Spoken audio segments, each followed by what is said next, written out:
Right here. Welcome to the board meeting for June. It's almost going to say July. I guess we're ready to get to summer, but thank you all. We're going to start out with the call to order and a roll call, please. Commissioner Ashworth. Here. Commissioner Banks. Here. Commissioner Hassler. Here. Commissioner Schwerin. Here. Thank you all. If you wouldn't mind standing for a pledge of allegiance, we would appreciate that.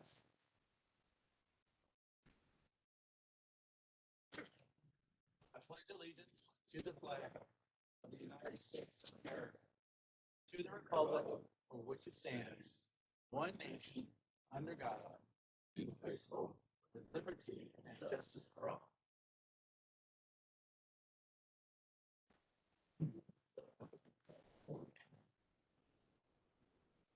Thank you all for coming today. We appreciate that. We have as you can look around the crowd, you can see we have a very busy agenda recognizing a lot of people, thanking them for their service and acknowledging some additional people will be sworn in today. So thank you for what you have done or will do to protect our community. So thank you very much. Anything from an open discussion standpoint? We'll take silence as a no. So thank you very much. All right, we're going to move right into our swearing in. If we could ask Davenport and the gentlemen and ladies from our county counselor's office, we would appreciate if you would all come up together. So we will have one oath that we will all respond to, and then we've got messages to each one of the two groups on what that role looks like, if that's all right. So if you'd raise your right hand, please, and repeat after me. I state your name. Do solemnly swear that I am a citizen of the United States, that I will support the Constitution and the laws of the United States, the state of Missouri, and the charter and ordinances of St. Louis County, that I will faithfully adhere to the regulations provided in the rules and procedures for deputization as adopted by St. Louis County,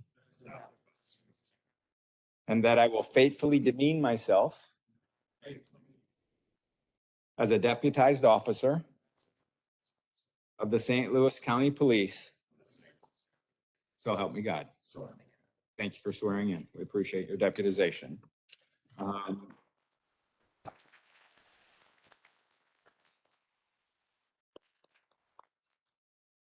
So Davenport, as a deputized officer of St. Louis County, you are restricted to the protection of persons and property at Lambert St. Louis International Airport. So thank you, sir. To those of you who are going to be in the deputization level for legal investigators, as legal investigators employed by the prosecuting attorney of St. Louis County, your authority is restricted to those duties and responsibilities assigned to you by the prosecuting attorney. Your duties and limitations are clearly outlined in Appendix E of the deputization manual. So thank you for what you all are continuing to do. And now as deputized, we appreciate it. Thank you very much. Congratulations.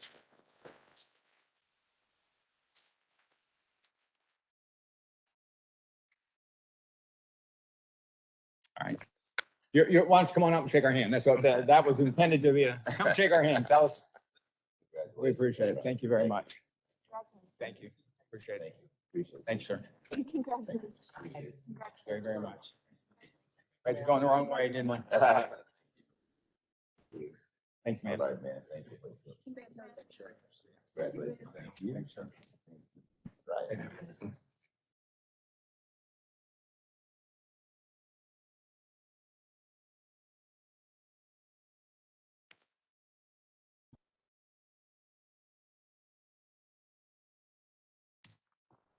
Thank you again for your additional responsibilities in that deputization process. With that comes a lot more responsibility. So thank you. Chief, I think we're going to turn it over to you. You have some accommodations that you're trying to do? Yes, sir, I do. Some accommodations, some promotions. We got standing room only for those that want to stand there. I don't know what they did with the seats, but glad you all are here. So we're going to start out with some promotions, and first one up. Chris.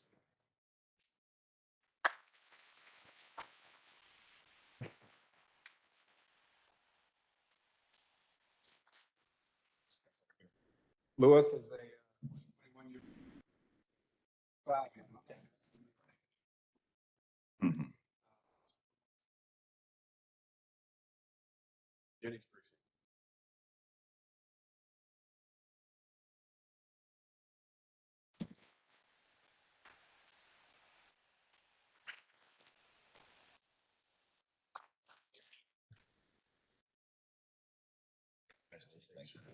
Thanks.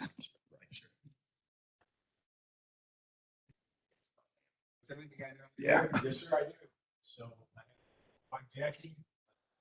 Jackie saying the word. And I have my son here, my son Tony, Louis. Son Prue. And I have my siblings. Where's he at? He's dead up.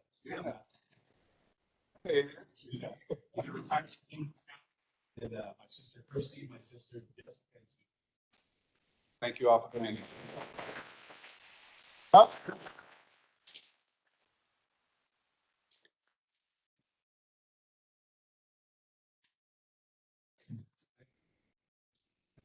One.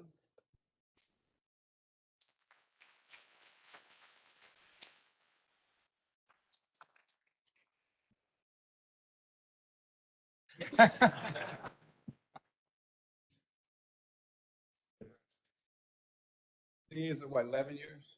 Yes. 11 years.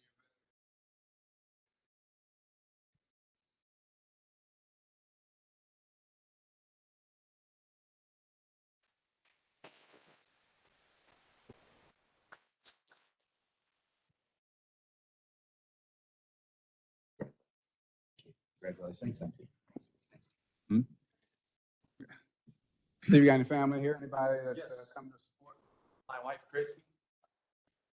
Chris, stand up. Molly, Christy, Gavin.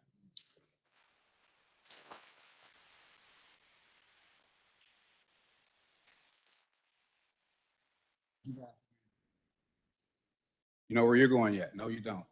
Okay. Lieutenant Cox, you got to get on this, man. They don't know where you're going yet. Who's up?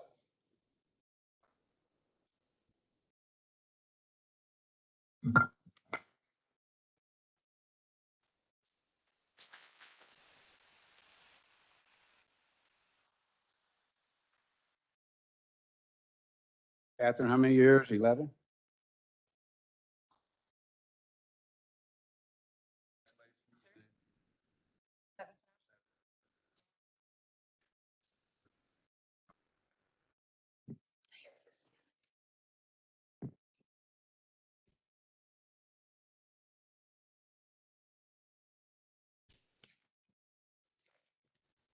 Congratulations. Thank you.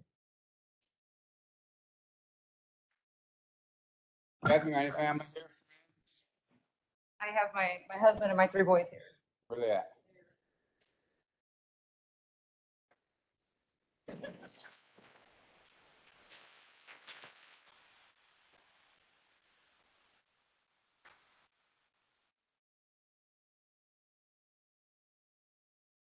Sergeant, I'm sorry, Dave Seaback, 21 years. Come on up, David.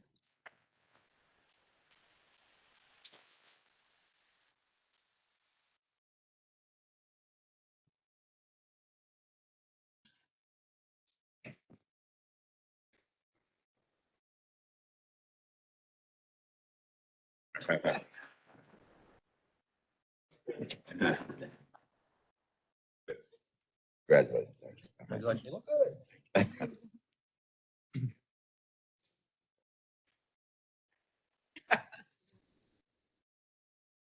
David, got any family here? Uh, Grandpa Terry Roberts? There he is. Terry, stand up.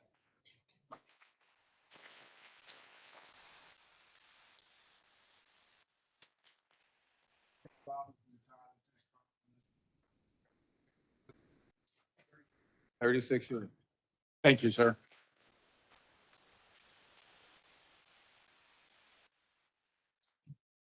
Last but not least, we got Sergeant Stanley Dooley.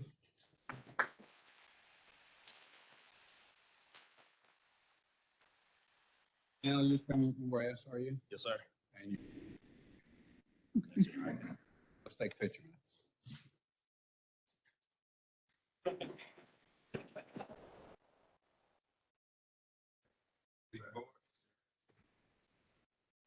Congratulations, man. Stan, I held you for last because I know you brought the entire family with you, right? So, want to introduce them all? You remember them all?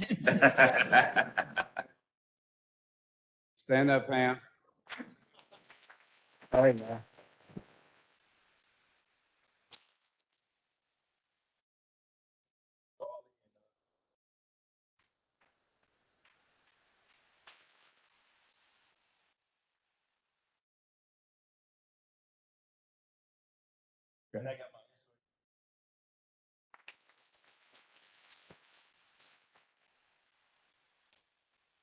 Not as many as I thought you had. There you go. Chief, is it not customary that the last person's significant other, spouse, whatever comes up and makes a speech? Pam, I think you're supposed to have it. No.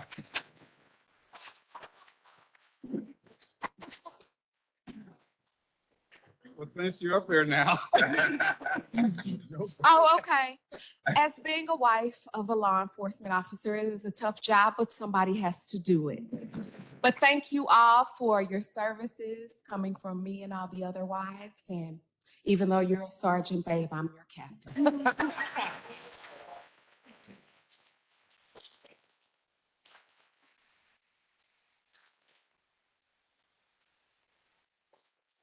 And my mom and my big sister and my 1-year-old granddaughter just.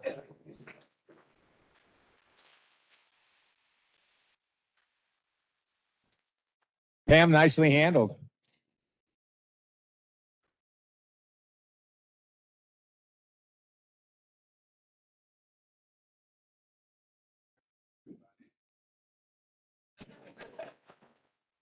No? Thank you all. Thank you. Leaders of this department, we appreciate the work you've done. There's a lot more work to be done, so congrats.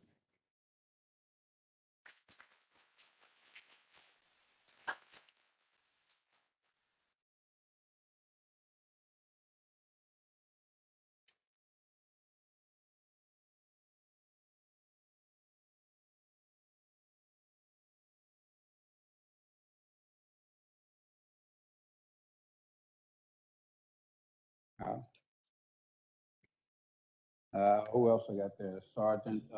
Police Officer Timmy Laddie.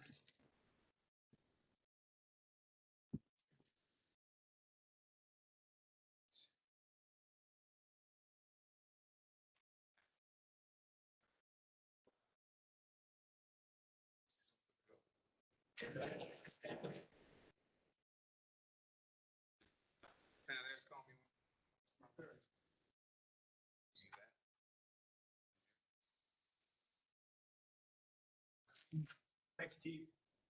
Members of the board, some of the audience, I'd like to tell you about something that was pretty exciting. Our Regional Information and Intelligence Center broadcast a description of a jacking officers here. Tim Lally and Mike Pedroli are one of our great dynamic, which is really great. Kyle Embry is one of our great leaders. So they find the vehicle, initiate a traffic stop, vehicle flees. They end up getting in a pursuit. Vehicle later crashes. One of the things that's interesting about this is pursuit lasts approximately 24 minutes over the course of 30 minutes. So if you do the math on that, that's a long time to stay focused and stay engaged. And they did a wonderful job. They apprehended the 2 suspects that both were very high bond issue. And really great, remarkable job by these officers. And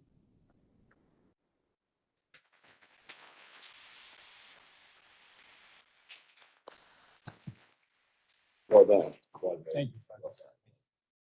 Congratulations. Thanks for helping us. Thank you.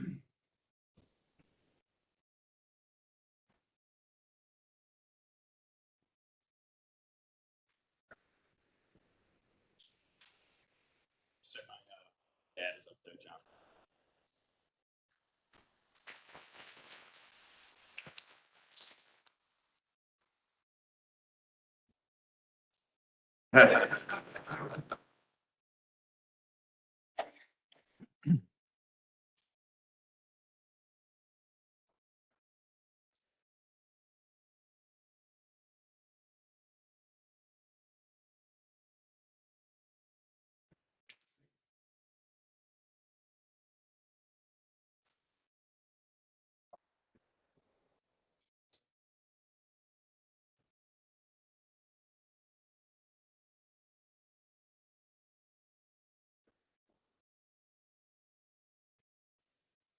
Mr. Chairman, members of the board, Chief Gregory, ladies and gentlemen. These officers were part of a crisis negotiation team on June 10th, 2021, when they were dispatched up to the Blanchette Memorial Bridge for a veteran who was wanted to jump off the bridge. They spent 5 hours with him, with the heat, distractions of traffic, to a successful conclusion, getting him off the bridge, getting him to medical treatment, seeing that he received additional medical treatment that he needed. So congratulations to you guys and good job.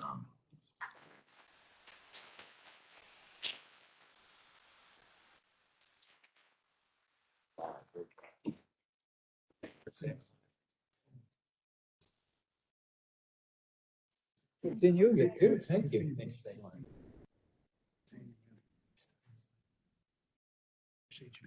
Twice, thanks for saving lives, very much so. Or say we have to take a picture first. Mhm.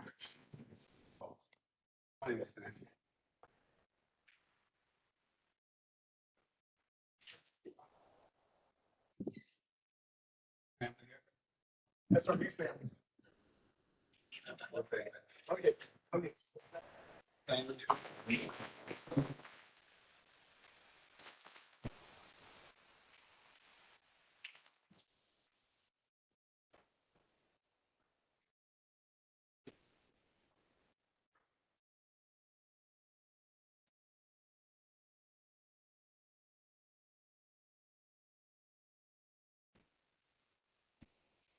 All right, congratulations.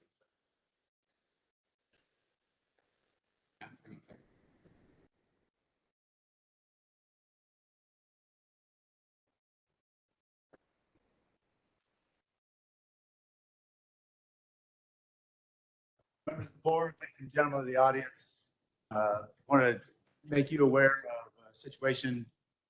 Carl, Gary, responded to the 800 block of West Florissant. If you know this parking lot, if you've ever been up there, this is a nightclub. It's always very dynamic on the weekends. There's always a lot of activity. They responded to several officers responded for a call for shots fired. To get there, they were directed to a vehicle that had a sustained gunshot wound, kind of in an awkward spot. If you've ever put a tourniquet on, you'll know what I'm talking about. But they get a tourniquet rendered.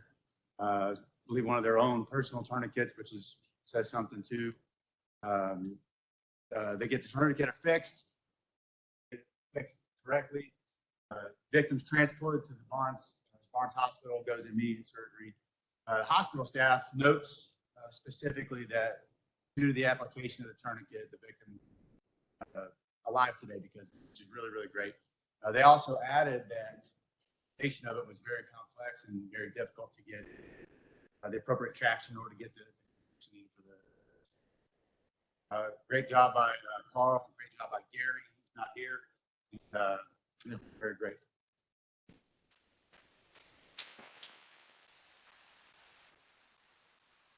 Great. Very well done.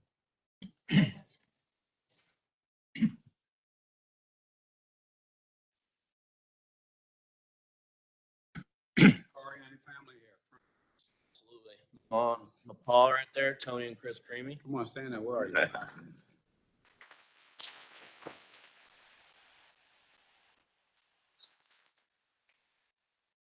That's it? That's enough. Well, before I go any further and forget, I wanted to take a minute to introduce our former county executive. I forgot to do that. Mr. Charlie Dooley, would you please stand, sir?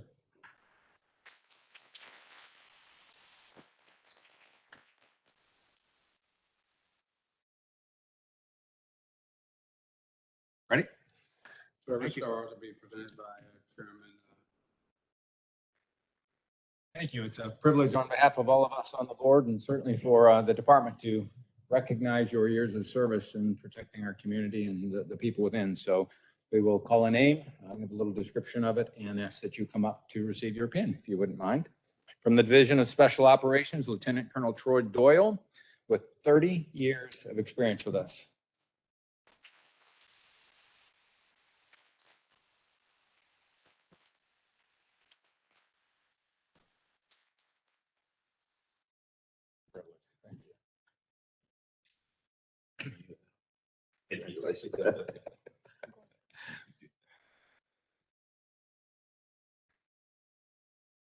In the Division of Criminal Investigation, with 25 years of service protecting our community, Police Officer Thomas Taylor.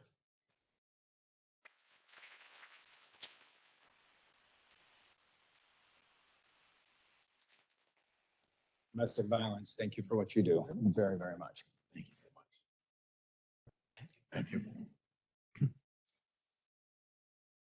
Great. We should probably. With 20 years of service in Division of Patrol, Police Officer Bill Curry from the North County Precinct.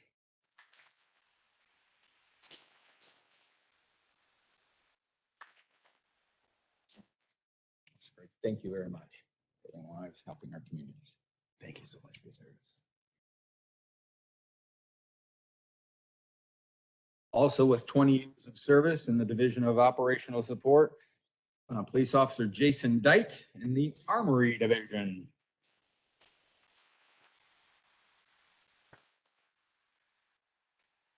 Thank you. Congratulations. Thank you very much.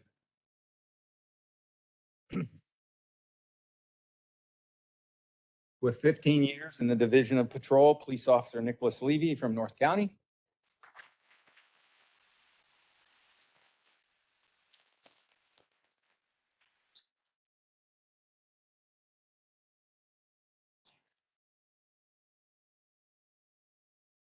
Congratulations. Thank you very much. Oh, Congratulations. my fault. Sticky fingers.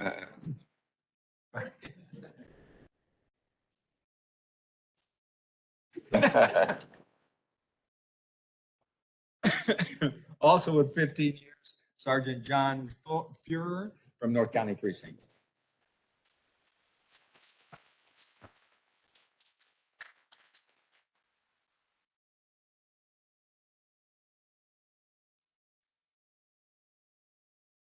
It sounds like I mispronounced it. It's Fur? Yes, sir. All right, my apologies. Thank you. you. Congratulations. Congratulations.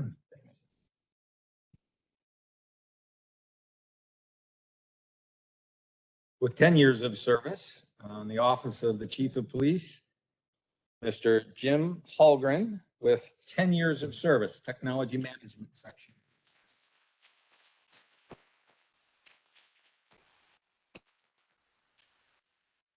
Familiar face. Thank you. Congratulations. Thank you. Keep us all straight. They did do that. With 10 years of service in Division of Patrol, Police Officer Eric Roach, North in the Fenton Precinct.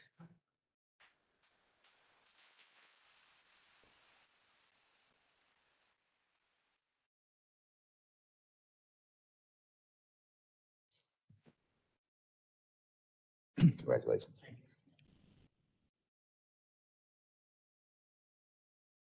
Also in the office, also in the Division of Patrol with 10 years, Police Officer Christopher Simon in the Wildwood Precinct.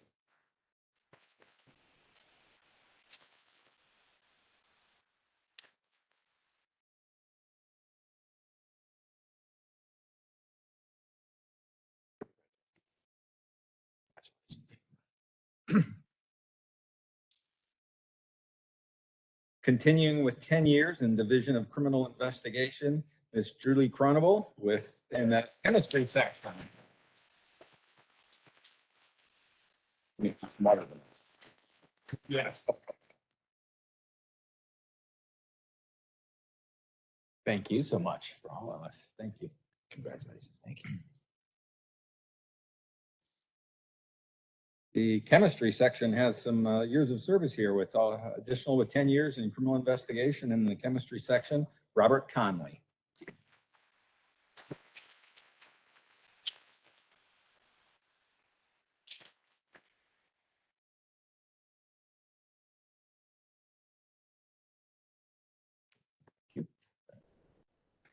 Thank you.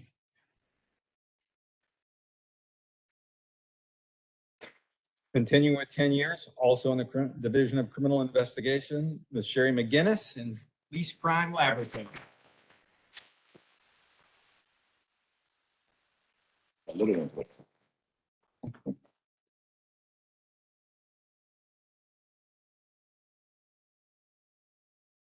Love your video too.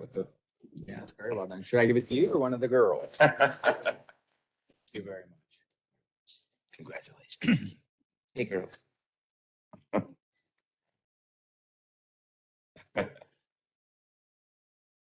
Sure, too. Great.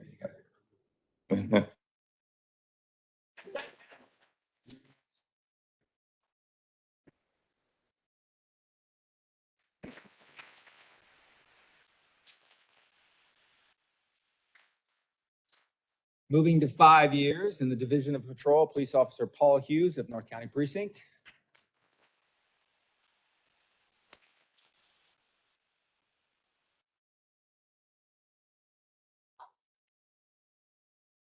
Thank you. Congratulations. Thank you. Also with 5 years in Divisional Special Operations, Police Officer Christopher Ming in the SRU.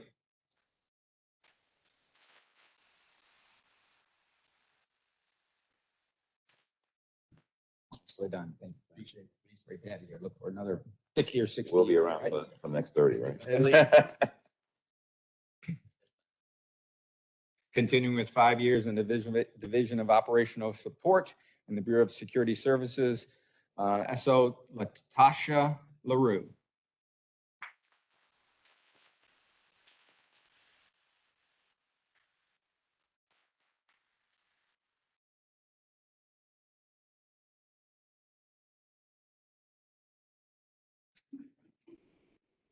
Latasha, great to see you this morning. Very, very much. Thank you. Good to see you. Did we happen to miss anybody? We did. It was unintentional. Is there anyone that we missed? All right. So on behalf of all of us, thank you very much for choosing us as their place to have a career. And we are so grateful for your years of service and look forward to many more. Thank you all very, very much.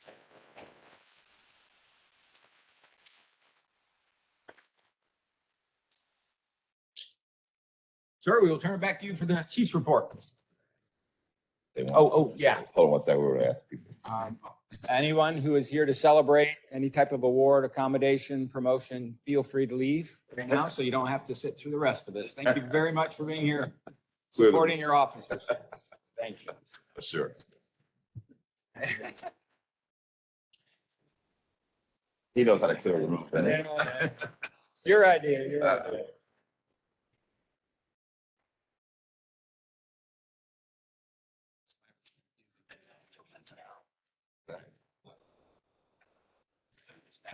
Oh, it's perfect. Well, Michelle had told me, Michelle was the one who got it ordered. Right? I'm looking at it thinking. They were. I did. You're right-hand lady. Left side. Thank you very much. Teamwork.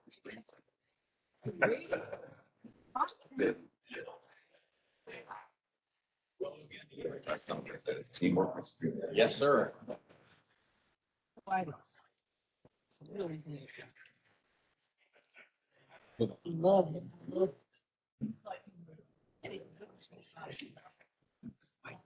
Yeah, he's like that. He sat back, oops, because I thought, there you go.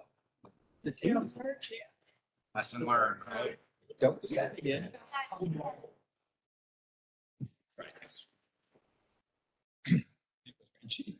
The word, she was awesome.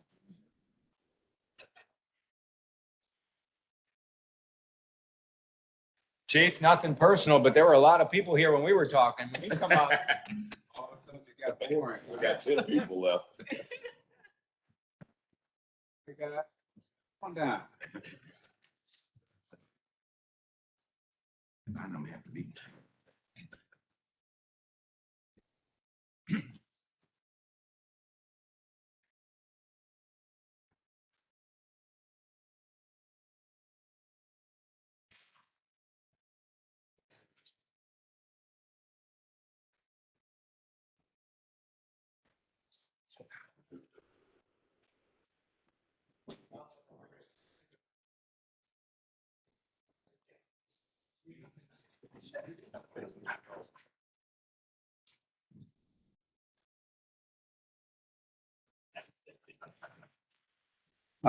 We'll get started, Mr. Chairman.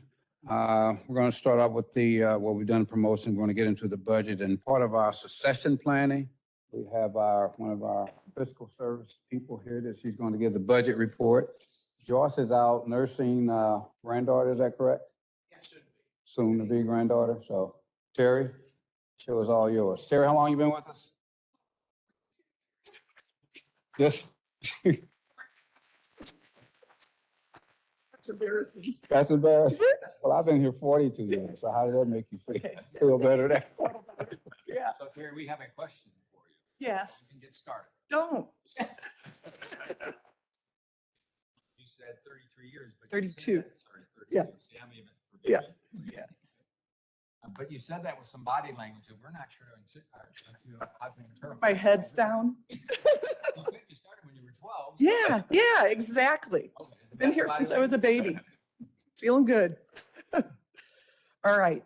And I'm going to start on the 2022 budget.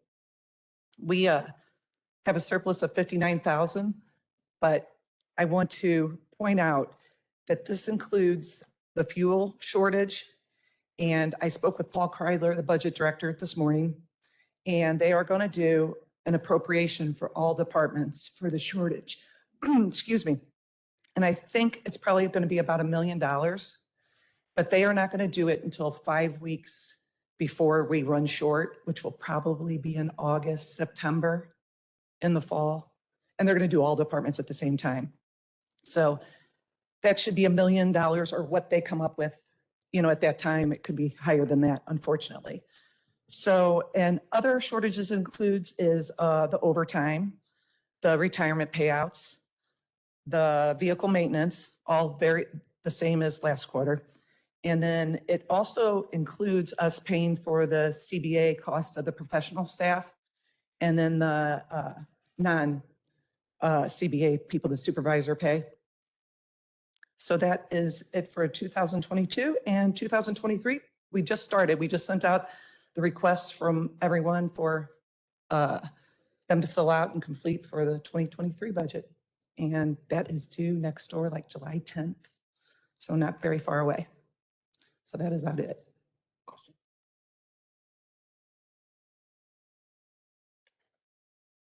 No question.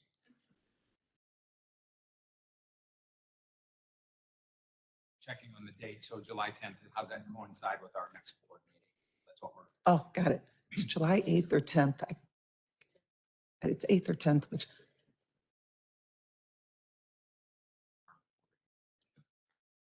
Okay. Questions? Okay. I was going to run back. Now we are. So our apologies, but That's we'll okay. keep it light on you so you don't worry too much. The entire, make sure I understood it, the entire surplus across all spending categories is $59,000. Mhm. Talk about where we have the imbalance to a negative on the 4 or 5 things you mentioned, including overtime. Mhm. But we also understand that there's a significant positive on straight compensation for officers in total because we're just running a lot with fewer people. Correct. Do you know how much that Just- saving, how much below budget we are on that one? I do not know. No. I can find out for you though.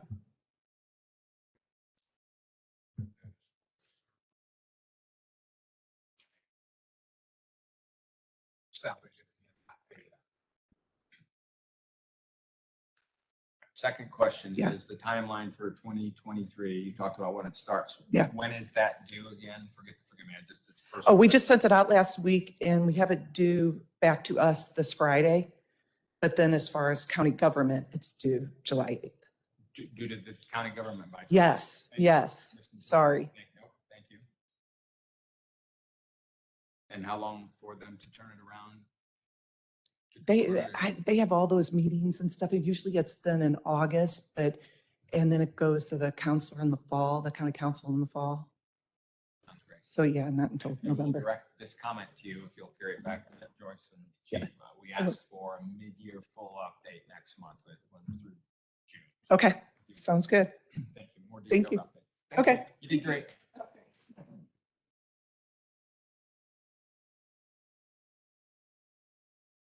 With the budget process, they normally go through a committee of the whole, which is about every department, submitting their budget. So they questions and answers that can be given to the council. So it'll take a while before they get to everybody. And they'll put us all in a time when they're to meet with us. Next up, Lieutenant Shellman for Teneo. It's going to do crime stats. Members of the board, good morning.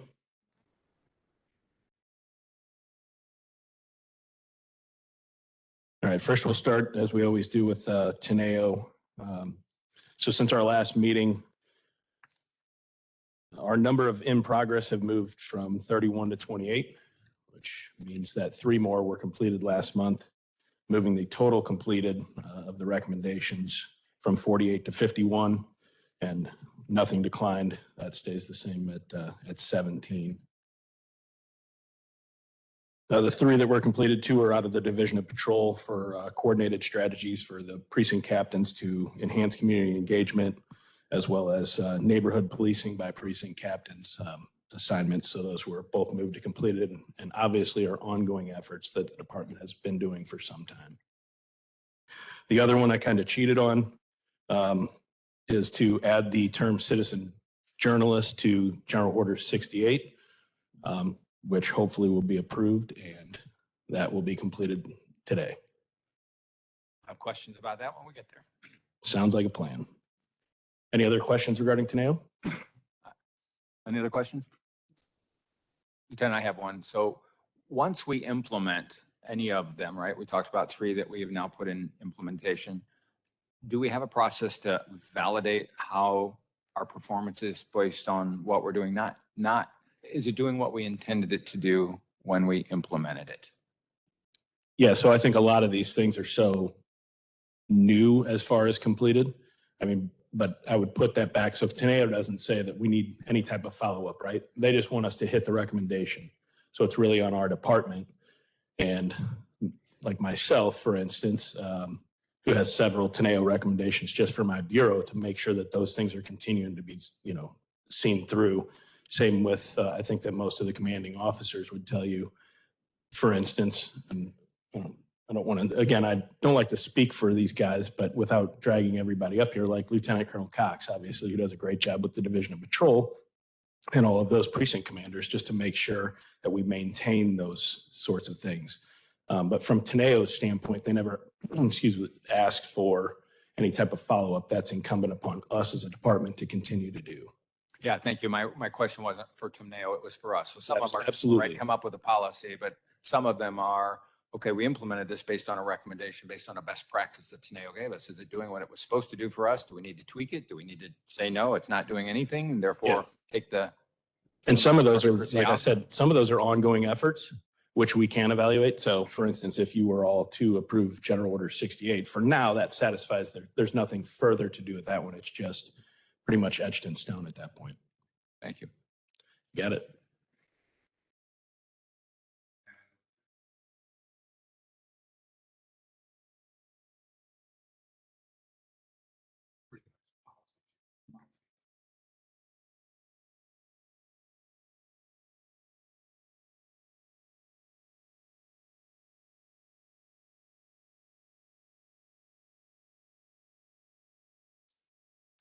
I think we'd probably like to see some sort of update at year end, knowing that it'll be, over a year, but perhaps close to a full year when a lot of these were done. So just an update on how we're doing toward validating whether they're doing what they're intended to do.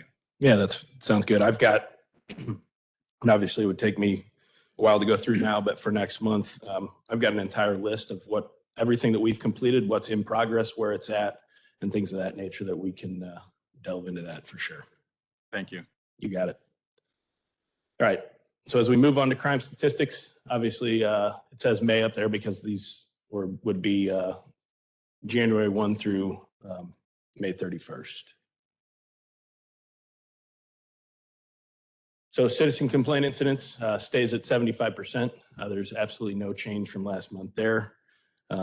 Internal investigations actually is better for us. So last month we showed a change from 21 to 22 at 10%. It's now at negative 26%. Everything else pretty much holding steady. Our use of force incidents down from the previous year. Vehicle accidents and pursuits. And then the one that we have added, the failure to yields, is now up to 892 total for the year. The parentheses show 178 that occurred just in the month of May alone. Here's the heat map. Yep. Before we move on, I had circled for citizen complaints, 3. That's right. That seems, of all of these changes, the most statistically significant. And I wonder, is it because we are just doing so fantastically as a department that everybody's happy with us? Yes. Or, I mean, I would like that to be the answer. Or is something else going on that we should at least be aware of or be thinking about as to why we've dropped off so drastically? Yeah, so I can definitely have a conversation with the folks in professional standards. But I think it's a great thing for our department. Now, understand that there are people that still call in. It's not like there's only been 3 people for the entire year that have made those calls. But we have a lot better vetting process now, too, with the use of body cameras. So citizens will call in and make a complaint. And, and some of those don't even make it to the BPS level. Some of those are handled at the precinct level to where, we, again, have the luxury we didn't have a few years back to say, hey, let's take a look at what the officer's conduct was or things of that nature and understand very quickly that the way it was portrayed may have not been completely accurate. So I think that's very valuable, and perhaps my understanding of what makes it to this chart, like what comprises those 3. Clearly it's not, we only received 3 phone calls between January and May. Yeah, that they would warrant further investigation. Okay. Doesn't mean that there's a wrongdoing by the officer necessarily in those 3, but that there's enough, use the old adage where there's smoke, that we're going to investigate a little more. It's something that can't be placed to bed instantly.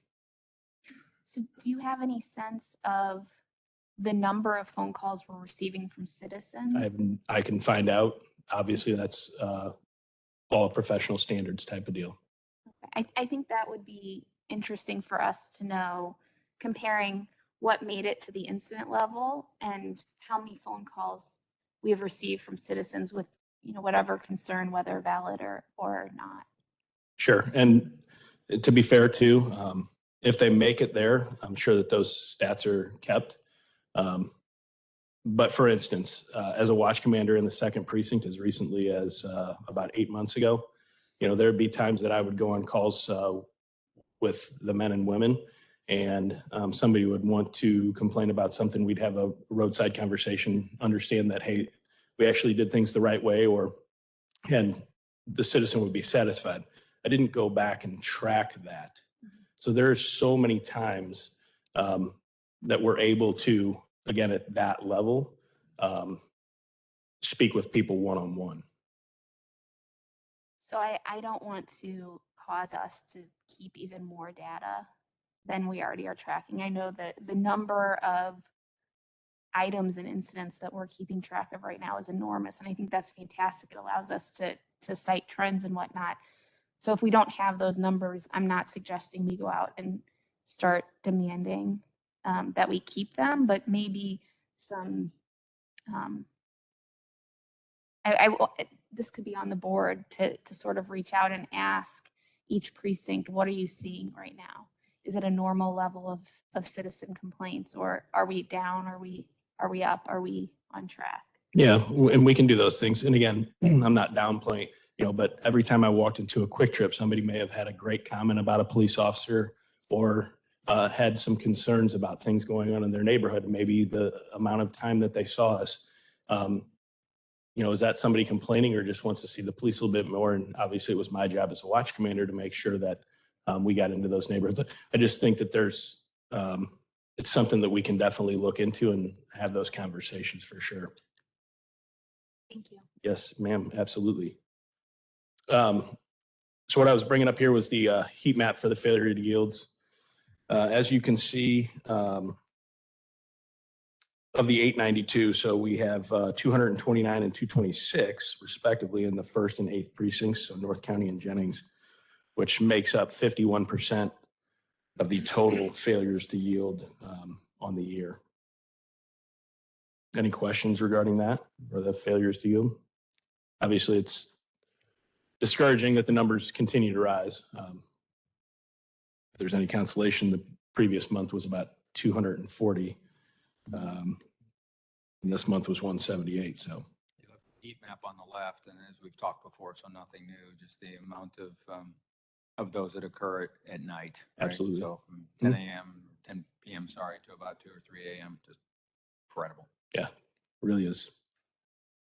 So the patrol data, now that again, this is just for May. Throughout the Division of Patrol, they saw more radio assignments in May than they did in April by about plus 2,100. Self-initiated calls went up, or I'm sorry, decreased by about 500, which again, when you're answering more radio calls and there's less time to do self-initiated sort of thing. So that's not an outlier.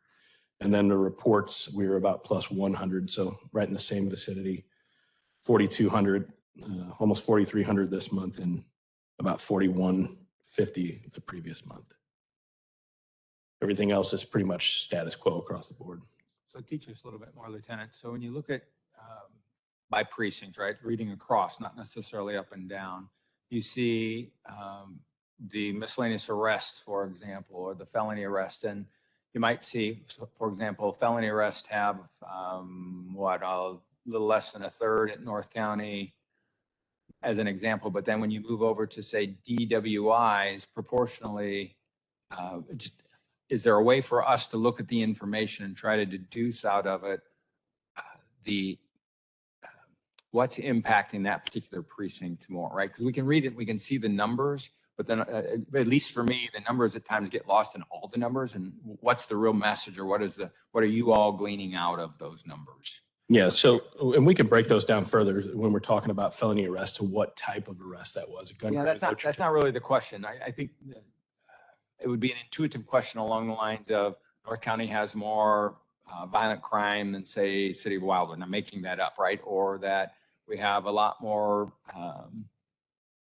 clearing of situations in Fenton and the City of Jennings than we do in South County. I'm just making those up, please. Yeah, Don't, right. Anybody Sure. watching, don't try to draw a conclusion. That's what I'm personally looking for, right? I see a whole bunch in there and I say, all right, some of them are intuitive, but some of them aren't quite as intuitive. How do you all use them to gauge what you need to do in each of the precincts? Yeah, I mean, obviously these Division of Patrol numbers, the captains do a great job on their own just to know what's going on in their precincts. A lot of that time, they will reach out to my team who will delve into those numbers with them. But again, most of these guys and gals have done this for long enough to where I know that they get with their neighborhood policing units, the old term, the hotspot policing. They have more maps. I keep using the second precinct as an example because that's where I came from. But we had two folks just in the second precinct that used to put maps together for us on crime trends. What are we seeing? So they kind of break down those numbers a little bit more. I can look into it again further and talk to both Abby and Allie on what those precinct commanders are asking them for to break down the numbers a little bit more. And again, another thing. It's not really about the numbers, so forgive me that I'm not. I understand what you're saying. I'm misspeaking to you, but I understand where you're going with it. Okay, thank you. Yes, sir. Yep. One more. This is a very basic question, but felony arrests, felony cleared, felony warrant apply? What Mhm. do each of those numbers capture? So felony arrest is the simple arrest itself, obviously. The felony crimes cleared. So we may have had a felony. It's anytime that the crime is cleared. So that number may be higher because we may have made this number of arrests, but then the previous month, we're actually clearing some of those felonies up from the previous month. Does that make sense? And Yeah. then obviously the warrants applied for on a felony level, which Warrants stands for, applied for. yes, Got it. Okay. So there could be one incident that could be captured in multiple of these columns. that's correct. Got it. Yep. Thanks. And to me, the most significant are the number of guns seized. It looks like, what's 76 of the 91 guns seized are in North County and Jennings. That's correct, sir. And I think last month was at 105 and we had almost the same ratio in those two precincts. That's pretty significant. All right, for our crimes against persons data, homicides down 31%. So our crimes against persons, guys and gals have investigated 24 to the year. There was a question asked by Commissioner Hassler last month about the assault intimidation. And as you can see, it actually climbed from, I think we were plus 24%. And now we're at plus 26%. When we look at the overall, so there's 6 categories that NIBRS has for assaults. You've got with the firearm, knife, dangerous weapon, hands, feet, fists, simple, other, or intimidation. So when you add all of those up, I don't know why it's doing that. I apologize. So when you add all of those up, the difference in total assaults from 2021 to 2022 is only about 4%. That said, I had my team delve into the numbers of just assault intimidations and maybe why. So year to date, this is up to today. We ran the numbers again this morning. Of those, so 67 of those are intimate relationship type of domestic violence, intimidation, so threats being made. That falls in line with last year, 71 actually to 67.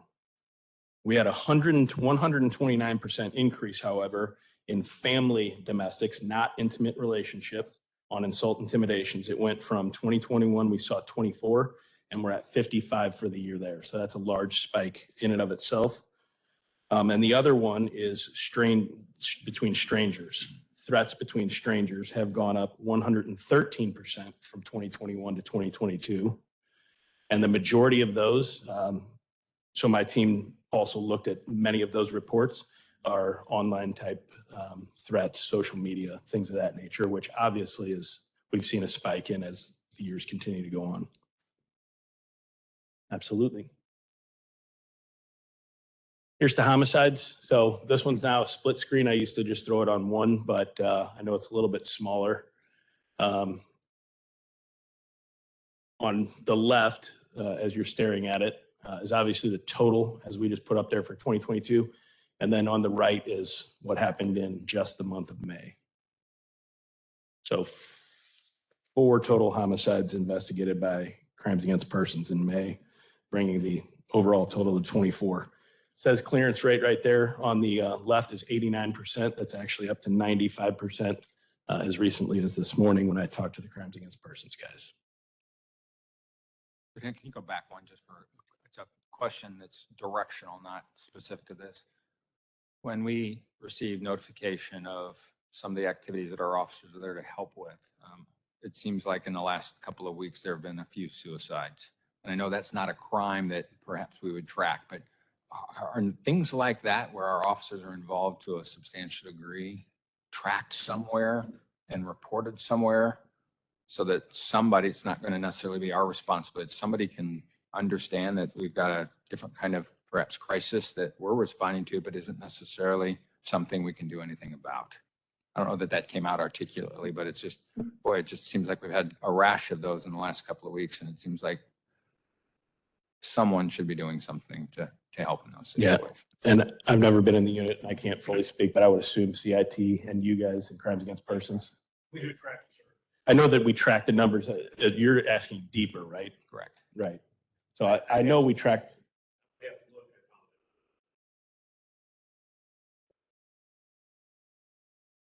Okay, so it's just more of a more recent spike and,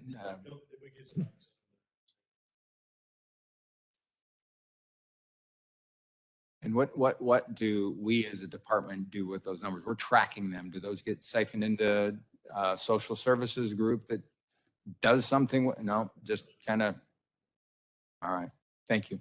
That was the, Yeah. Thank you.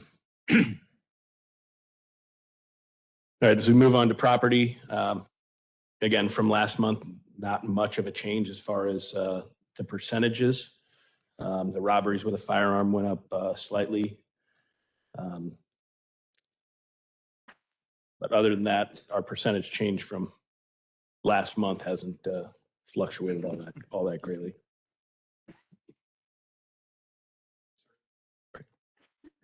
And then same thing with society. I didn't know if anybody had any specific questions regarding those, but if not, I'll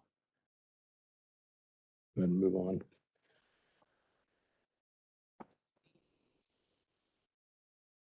So it looks like narcotics violations have dropped.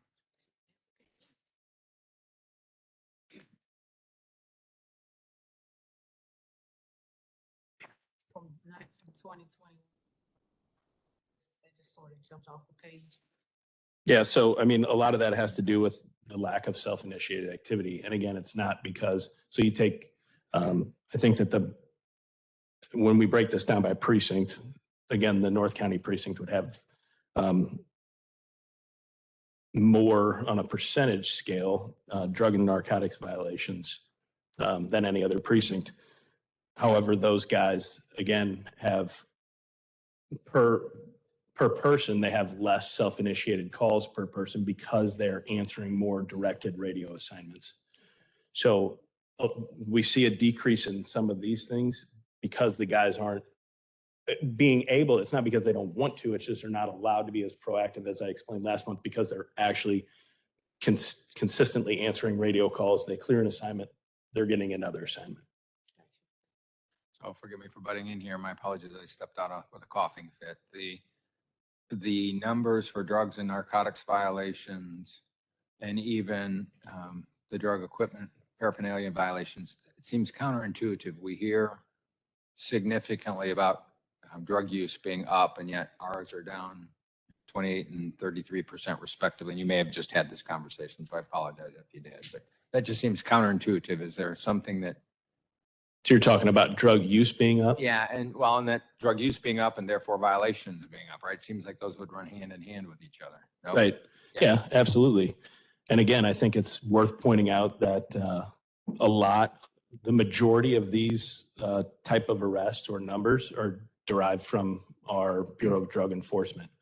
Remember that for the first month of the year, nearly all of January, because of the death of Detective Valentine in December, they were easing their way back in. So if you remember, in January, it was almost, I mean, we were 100% down because they weren't just deriving the numbers they are. They've actually been doing such a fantastic job that to get back to 28%, if they're closing the gap, but things like this take time. So I think a lot of it put us behind the 8 ball right off the bat. Thank you. Yep. And then calls for service. Every precinct in May was over their moving average on directed calls for service radio assignments, which again goes back to the lack of self-initiated activity. But many of the precincts still doing a great job and we're well over the moving average. I'll note out, I was comparing sort of the trends, and there are several precincts that are trending up self-initiated and trending up directed. So kudos to them. Yeah, absolutely. And again, as it just gets into the summer months, it's just going to continue to get busier.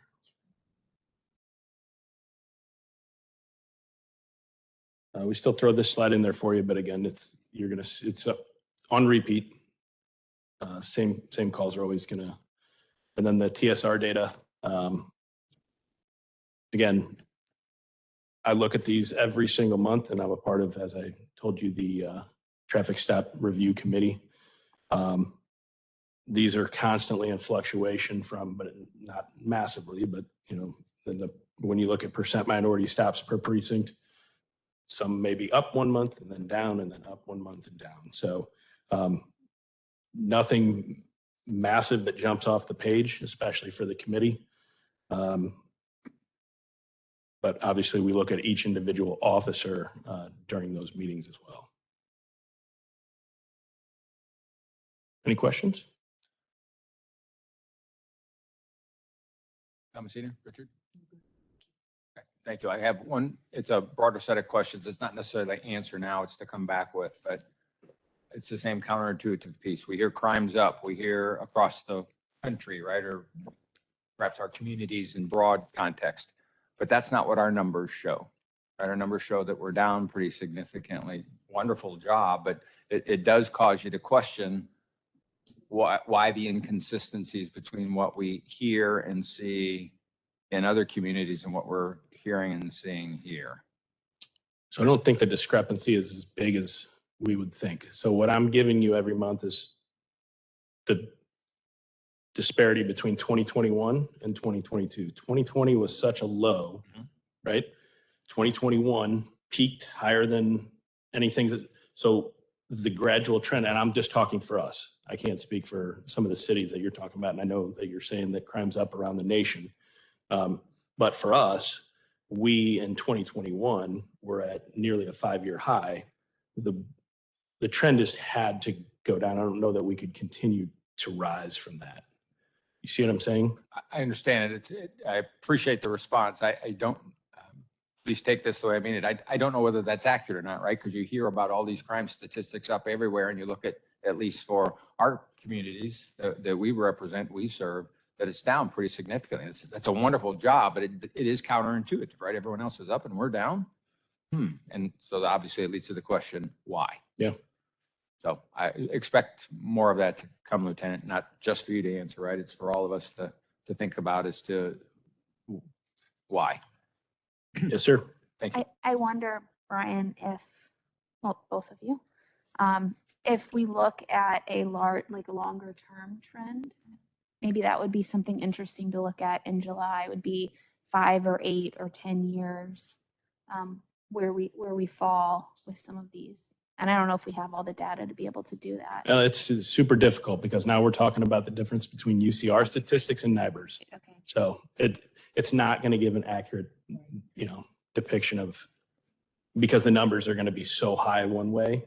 And I apologize. I've probably given the suggestion 7 or 10 times, and I keep forgetting that we've changed our data. oh, yep, that's all right. I'll probably give it at least one more time. So I'll That apologize. sounds good. Thank you. Thank you.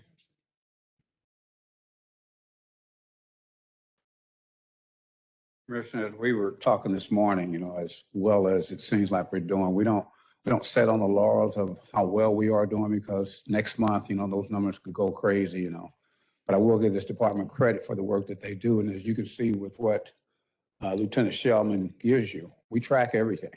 We track everything. Those numbers show that our crime is now good for us. But again, we don't know what's going to be like next week. And Commissioner, you were talking about complaints from our citizens. It's outstanding that we see that we've had that few of complaints from our citizens out there, especially with the number of contacts that we have. When you talk about contacts with traffic, court security, all the people that we come in contact with, you see the numbers that we have. Body cameras may have some effect on that because, obviously if they're not telling the truth about what happened, they know that we're wearing body cameras. And then I give the officers credit for the work that they do as far as de-escalating situations where they don't have those complaints. And sometimes we'll get complaints, as the Lieutenant said, it's a complaint to them, but is it anything that we would track? Like I said, he's in 7-Eleven. Somebody says something about the police department. It's nothing that we're going to track. But I get them every day. I get complaints every day because my email is out there just like theirs are. And they'll send that complaint to me. I'll forward it to BPS, ask them to look into it and see if they can come up with it. Sometimes it's nothing. They just want to vent. And they see the chief's name up there. So let me just vent to the chief. Okay. And it goes to them for investigation, but those numbers are tracked. Mr. Becker, you're up, sir. Morning.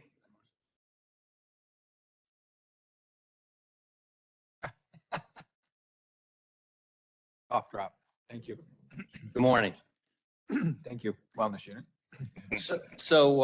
For the staffing report, our authorized commission remains at 969. We have 78 current vacancies. That's up 7 from last month.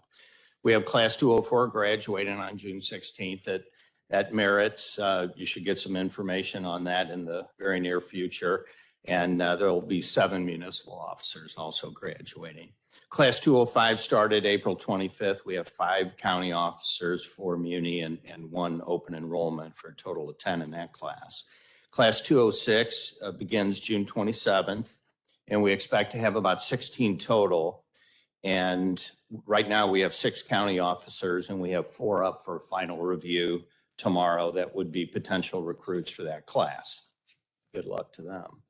And the professional staff vacancies are up 4 to 50, up 4 from last month. We did have a PSD Academy class graduate April 11 with 3 applicants. They were noteworthy because they were not young, they were experienced in the workforce, and all 3 were African American also. And the PSD Academy class number 14 starts June 13th, and it's a full class. We have 12 applicants. We have another PSD class starting on August 22nd that the backgrounds team is working on right now. So the vacancies with respect to professional staff, the 2 significant areas are 11 down in security services and 14 down in dispatch. So the good news is that we have that full academy class. They won't be ready until late this year or early next year to go on the floor, but we do have lateral applications significantly up because of the recently enacted CBA that recognizes their prior service. So that is a good thing. And whether or not those dispatchers need to go to the PSD Academy is up to the Bureau of Communications to decide. So they may be able to hit the floor. Some of them have prior county service, went to another agency. They should be relatively good to go. With respect to COVID, I don't know what we're doing right, but we have 0 out right now. We've always had a very low number. I know that it's spiked up nationally, but we're doing very well. We have 0 out right now. And currently 8 out on military separation. I always repeat myself in this presentation. We support reservists and of course, those getting out of the military, we will welcome their application. For 2022, the average commission retirements and resignations is actually down 2 per month to 5.6 per month. The professional staff is up slightly to an average of 6.4 retirements and resignations per month. The applications for May of 22 we had 20 police officer applications. We have 8 in backgrounds right now. And the total hires for the year are 8 commissioned and 20 non-commissioned. And Chief, I only have 45 minutes for a recruiting presentation, correct? So I'll try to hit the highlights. Lieutenant Webb and his recruiters, with the help of the background investigators, are doing a great job. A lot of innovative efforts with respect to utilizing Facebook to target specifically zip code areas. So we've initially targeted the north and central areas. So when somebody goes on Facebook, they'll get an ad from the police department that we're hiring. We're going to target the south and west areas of the county, St. Charles, and then also Illinois. That is a paid service, but we anticipate that by the end of the year, we will have a end of year report to utilize or to analyze how effective the different advertising, whether it's Facebook, whether it's Twitter, whether it's traditional print media, whether it's traditional print media in ethnic areas, how successful that is. And we'll be able to hopefully target what has been a success and what is not. The recruiters right now, as we speak, are hitting, is more of a traditional effort, but they're hitting various businesses and schools and so forth, literally putting up flyers, making contact with people as they go at gymnasiums and bus stops and other businesses and so forth, and getting out there and talking to people. Next week, Officer House, Recruiter House will be at Camp Fury. It's a senior Girl Scout event. It's high school Girl Scouts that are interested in law enforcement, and she will be interacting with those. That's more of a long-term recruiting plan, but it also could be a feeder for professional staff positions because you only have to be 18 to work here and to be a dispatcher. And lastly, we have an event on June 25th, noon at SLU High School, Ballin' in the Lou, City versus County. I understand that Richard Banks might be coming out of retirement to be the center for the team, but that's just a rumor, so. And that's all I have. Questions? Sir, I have a couple. You identified two areas that were a little more critical: security services and dispatch. It sounded like with the June class for dispatch, it's good to have 12 there. What are we doing around security services from a recruiting standpoint? I was talking with Captain Morgan last week and maybe a couple of weeks ago, and he mentioned how critical it is. And so the main reason that we're losing security is that they're getting promoted. They're moving on. That's the good news. With respect to recruiting, when the recruiters are hitting for commission, they're also, when they're handing out the flyers, when they're going to events with respect to security, they're also targeting security. They're hitting, all the traditional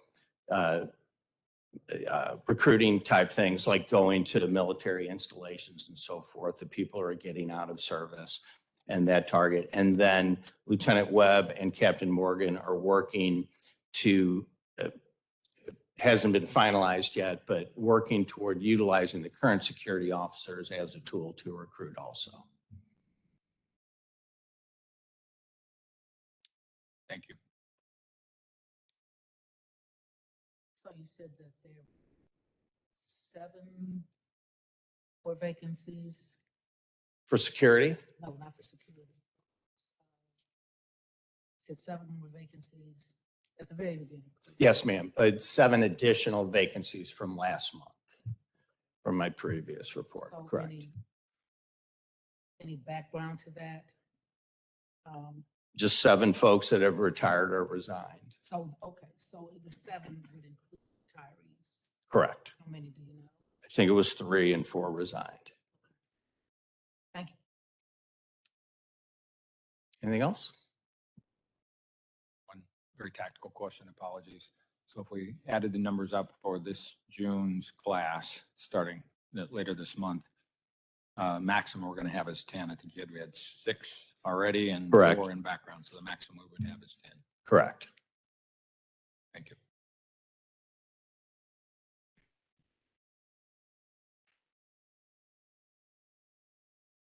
Just a couple more notes. I just want to advise you that tomorrow I have a meeting along with Chief Fagan and Chief Hall in reference to the Hazelwood School District. They brought up the concerns about SROs again. So we're meeting with them tomorrow. We had a committee of the whole meeting yesterday in reference to the maternity leave that has been proposed. Police department personnel and the jail were required to give their report as to how it was going to affect us, along with the fact that we all feel like it's a great thing for our employees to get that maternity leave, but also there are a lot of negative effects because of personnel that we have. And at the end of the meeting, Councilman Fitch said that, there'll be further discussions about the bill, but he's looking to push this by the first of the year. So we'll take that in consideration when we start talking about the budget next year. And Chief, is this yes. maternity only or maternity and paternity? is it It's parental leave, men and women. right? Yes. And during the week, we had a very significant arrest that was coordinated by Crimes Against Persons and Intelligence. They got two bad young guys off the street that were committing a bunch of crimes, and they finally got them into custody. So that was significant work on their part. So that's all I have as far as the chief's report, sir. Well done, you guys. Very well done. Very good.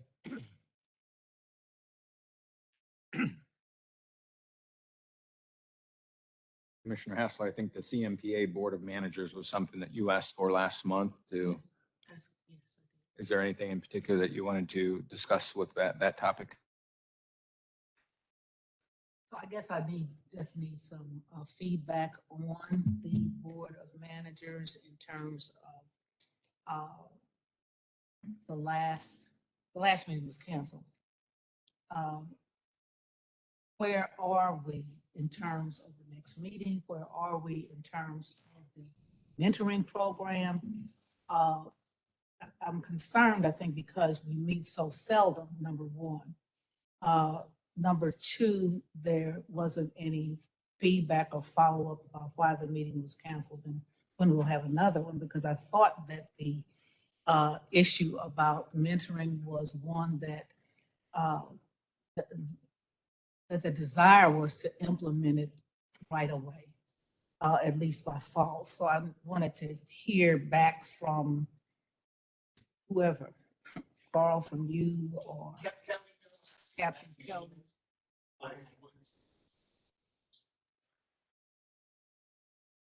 And so next month, they normally take a hiatus in August. And with respect to the mentoring program, that's Lieutenant Roach's bailiwick. Can you come up to the microphone? With respect to the mentoring program, that's Lieutenant Roach's bailiwick. And the plan for that was to implement it in January because we have to get people trained for that.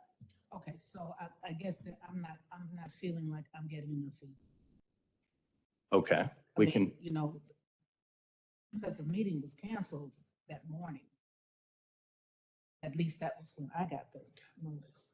Right. I think you're talking about two separate things. We're talking about our mentoring program, talking about one implemented on behalf of the entire Academy Board of Managers. I'm not talking about our. Chief Lewis's initiative. Right. There's two different pieces to that, right? Right. And so obviously the municipalities are going to have to take care of their mentoring aspect, whoever they have there. We'll figure out what we're going to do with the open enrollments. Our officers then, Lieutenant Roach is working on that. And as Deputy Chief said, it's in conjunction with Chief Lewis, whom you've met, is also on the Board of Managers.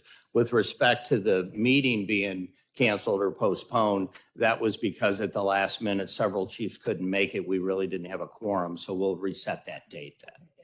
That's fine. I guess I'm still feeling that there's not enough information between meetings. You understand what I'm saying? I'm saying, you know, if a meeting is every quarter, what's going on in between? Nothing? Well, it's generally more frequently than that, but we can, Last meeting, I've been to two. The first one was to be introduced. The second one was whenever that was, in February, I believe. thought it was April, but yeah. Yeah, it was not April because we had at least a 2 or 2.5 month break between them. And if in fact the St. Louis County is my question is this just in name only? Is this just in name only that the county is the chair, right? So if you're the chair of a committee, I would think that there would be more opportunity to meet in between to find out what's next on the agenda, what should be there, what's going on in between time. We can certainly set more meetings and I think. And I'm not saying that I don't need more meetings. I'm not talking about more meetings. I mean, for example, this meeting is preparation for this meeting.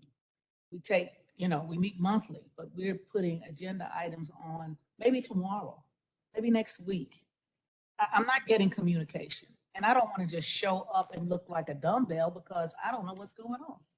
Well, I don't think you ever would, but I think we can make a more concerted effort to keep you informed. But the reason that there's nothing there is, in my opinion, the academy is very well run. It has a lot of experienced people, starting with Captain Kelly, who's, this is his third tour there, and a lot of good instructors and so forth. So And I'm not complaining about the academy itself or its operation. That's not the issue.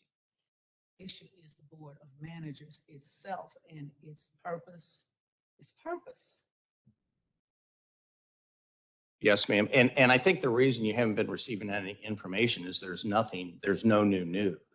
But we can certainly prod a little more if there's something that Captain Kelly and his staff think are important for the board to know, then we'll pass that on. May I make a suggestion? Commissioner Hassler, your message has been received, right? There's a breakdown in information flow and a breakdown in communication. May I suggest that you and Captain Kelly, excuse me, still working on the cough drops, and Mr. Becker go offline to have the conversation on what needs to improve, and maybe that would be a follow-up item in a month or two to make sure that we have the systems and processes in place to address that issue. All right. Sounds good. Thank you.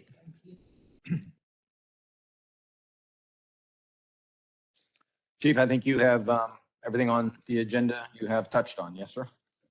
Good.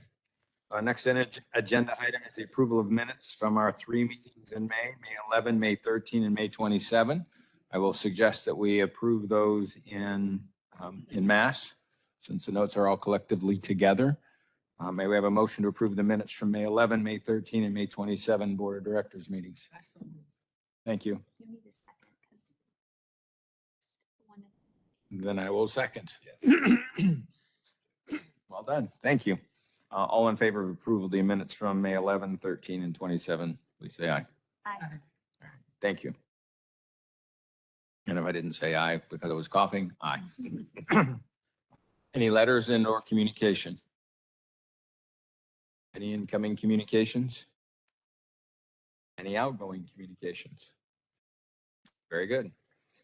Moving on to old business. Anything else that we haven't addressed that is old business related? All right.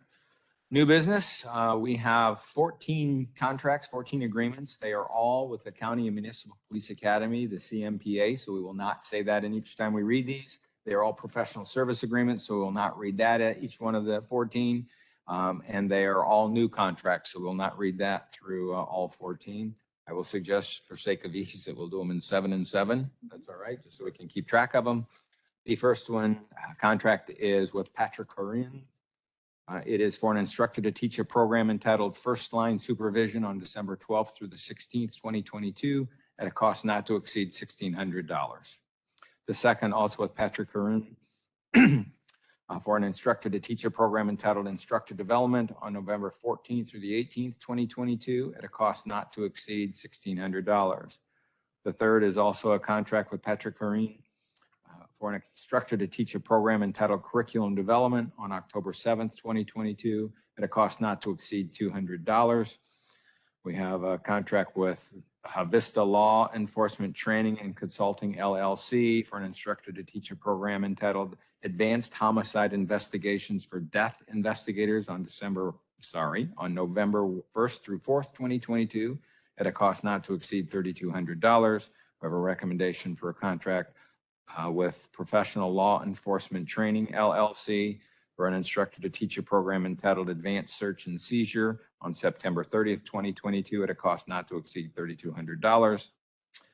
Proposed contract also with Professional Law Enforcement Training LLC for an instructor to teach a program entitled Criminal Investigation Techniques on October 3rd, 4th, 2022, at a cost not to exceed $94,950. And the last of these first 7 is a contract proposal also with Professional Law Enforcement Training LLC for an instructor to teach a program entitled Early Intervention Program on October 13th, 2022, at a cost not to exceed $3,200. Did I? Which one? Did I say $4,950 for the criminal investigation techniques? Thank you. Thank you for catching that, Thomasine.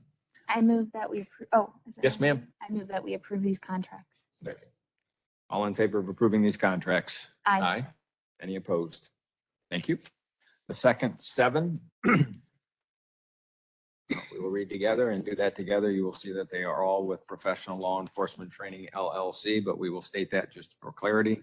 The first is with Professional Law Enforcement Training LLC for an instructor to teach a program entitled Ethics for the 21st Century on October 14th, 2022 at a cost not to exceed $3,250.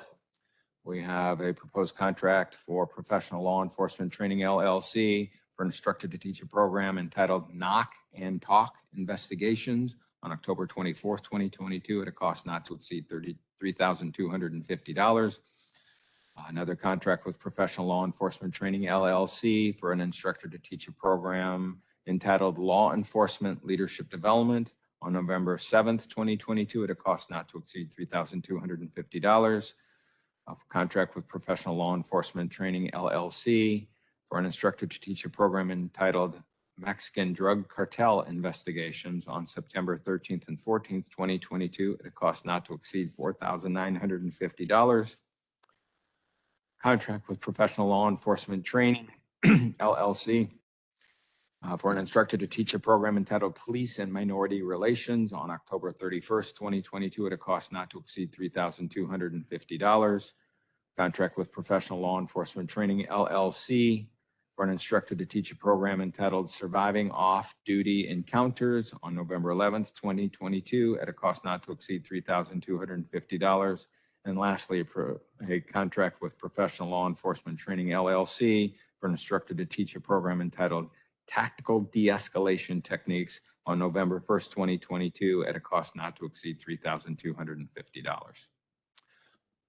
I move that we approve these contracts.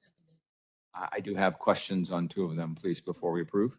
The first one is the law enforcement leadership development open to people outside of the police department? Might be one that I personally would like to attend. Is that something that we can work through and do? Thank you. And the second one is the one about Mexican drug cartel investigations. I think my question would be the relevancy or not here in St. Louis for investigating Mexican drug cartels.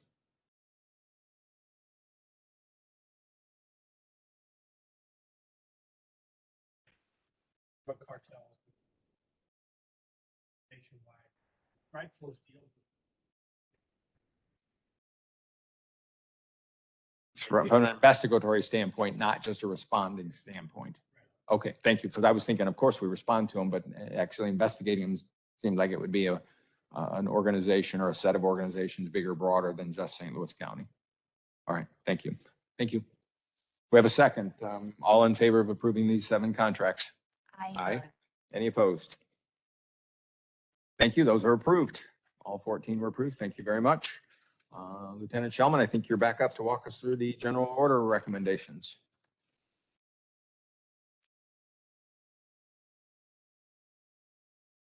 All right, we've got 2 pieces of policy today. General Order 2278, Information Technology Operations, Accountability, and Security. Just a quick dissertation on some of the changes to this. Several sections added to this policy to include the definitions section, as you could see, security, tech support, as well as numerous usage restrictions. And as always, these drafts were provided to both the FOP, Diversity and Inclusion, Ethical Society of Police, and the County Councilor prior to submission to Executive Command Staff, the Chief, and then ultimately the Board. Any questions regarding 2278? So I had 2, if you don't mind. It is an existing general order that we're only amending, correct? That's correct. And so the intent of the amendments is to get at what, right? So we see them, we read them. What are we really trying to accomplish through those? And I can tell you the good thing about this order, as we do with a lot, when you talk about subject matter experts, I mean, my folks sat down exclusively with the IT folks, and the crux of most of this is to further outline those restrictions on what employees can and cannot do. So everything, as you know, that's in bold, which nearly this entire order is all new language. So as long as language, brand new language. That's correct. Which is why the question about is it new or not? Yes. Yep.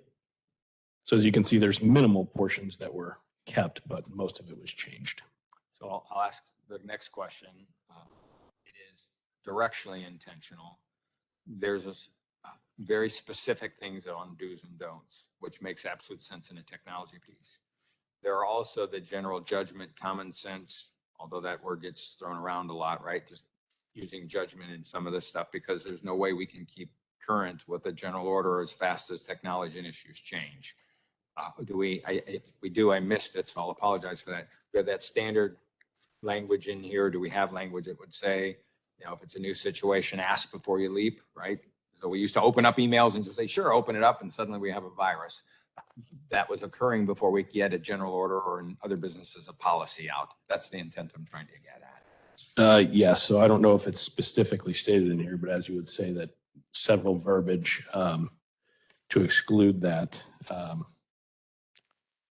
don't know if Holgren's still in here or not. I'm Yeah, in 'cause favor again, of it. I- It's just one of those where Yeah. we can't move fast enough to have every do and don't in here. So if we can Right. build some language in moving forward that gets into. Yes, and the good thing is, as you know, we review each one, my bureau reviews every general order every year, just to see what updates. This one is one, as you said, that could change quite often now. So every year we will reconvene and go back over those. Thank you. So it says cancels general order 0778. It's really not canceling it though. Is it? I mean, you said it was amending. Yeah, but it's still canceling that order. So that order is now dead. So 2278 is now, once the signature goes on it, will be policy. Okay, I didn't see that. Yes, ma'am. Thank you.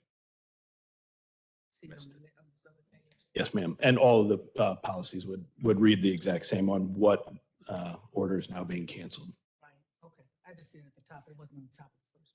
Yes, ma'am. All right, and then the second one is the 2268 Public Information and News Media Policy. Revisions in this order made to include a new definition clarifying and adding citizen journalist to the term media, which will satisfy a Teneo recommendation. The digital media specialist position was added and the email addresses were updated inside of the policy. So as you can see, if you page through this, not as near as much bold, a lot being kept the same, but several changes as well. Any questions regarding this policy? Quick question, under section 5C1, it talks about the Public Information Office's responsibilities. And it talks about direct and indirect contact with news media. Mhm. What is indirect contact? So often,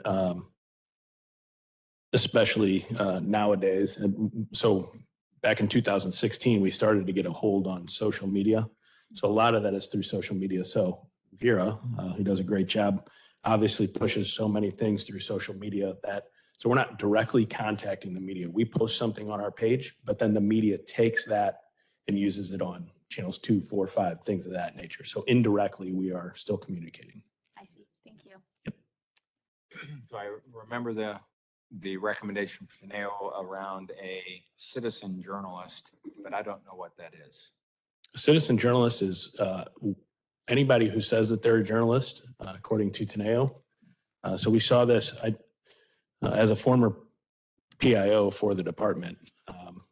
I became the PIO in 2013. I didn't know what a citizen journalist was.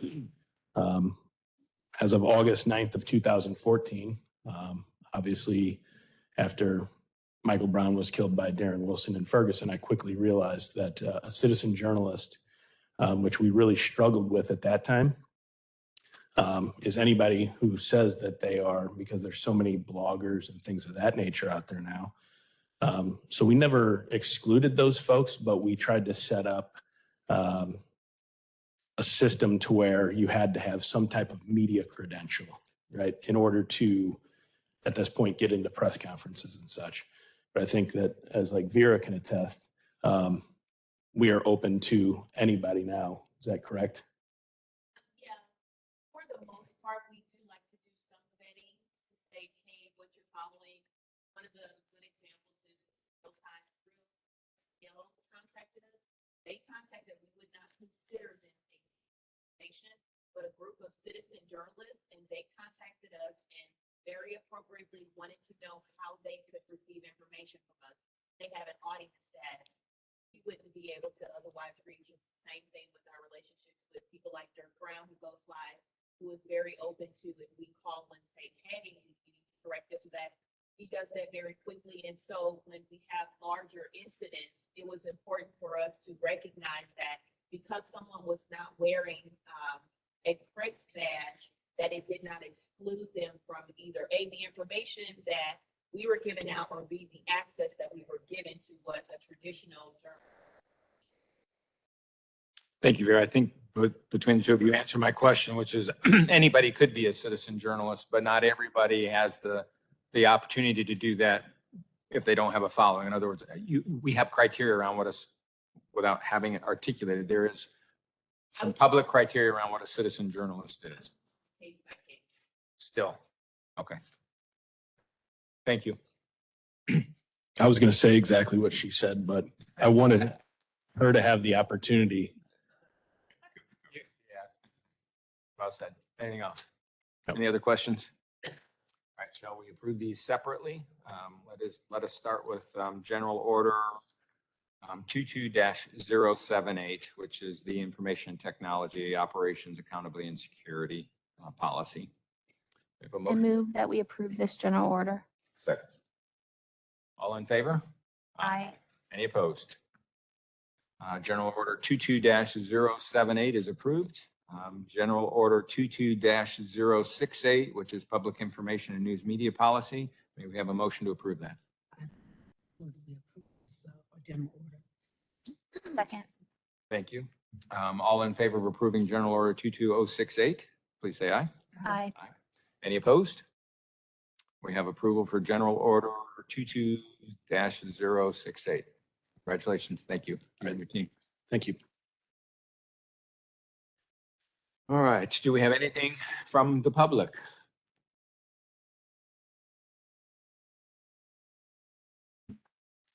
Very good. With that, then we will look for a motion to hold a closed meeting. The Board of Police Commissioners may vote to go into closed meeting for legal advice and review of claims and lawsuits involving the police department, section 610.0211 RSMO and sections 114.0201 SLCRO.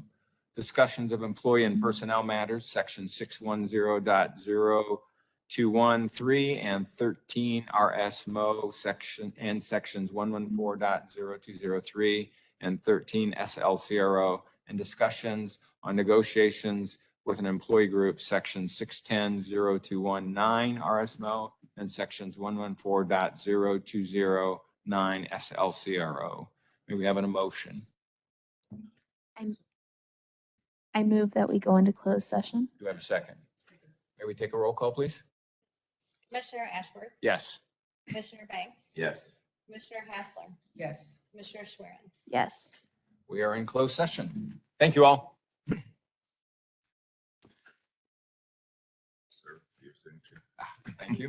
Thank you. We are back from closed session. We had one vote in closed session, and that was a roll call motion to return to open session, and it was unanimous to return to open session. There were no other votes in our closed session. Anything else before we adjourn? None for me. Just a motion to adjourn. Motion to adjourn. I second. Amy? Yes. Yes. Yes.